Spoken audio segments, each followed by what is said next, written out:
At first glance, and right after you start solving question banks, you may feel out of sync or even have the impression that your standards and ECO readings were useless. Well, guess what? They were not.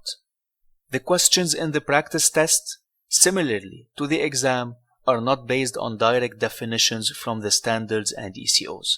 Instead, they are based on the semantic behind them and the interaction between different domains. So do not worry if you get a grade between 40 to 60% when you start solving question banks, and later on between 50 and 70% each time you undertake a new question bank. The purpose behind those is to practice for the exam, so you face the issues, new terms, and different concepts prior to sitting for the real exam. For question banks, it does not matter how many questions you do as long as you understand the concepts. The differentiating factor between the subject certifications is that for PMP, you will need to memorize the inputs, outputs, terms, and formulas.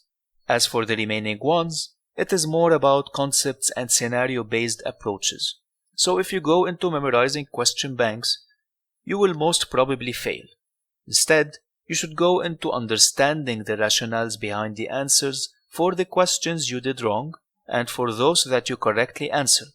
And always remember, practice is key. On this point, different question banks will only give you different perspectives for mostly the same concepts. And this is why, when you really understand the concepts, you will start getting the feeling that there is 20 to 25% of repetition between different practice tests. Redundancy in this case is beneficial for you. For us, we go into chapter-wise questions to teach you the concepts on the go and give you a taste of the questions handling along the way. After finishing the first run on the QBs, you should start rereading the standard and corresponding ECO, this time with an entirely new perspective, having learned the type and logic behind exam questions. With normally 3 detailed readings of the standard and ECO, you will need to redo the question banks, and this time you should be getting a grade above 75%.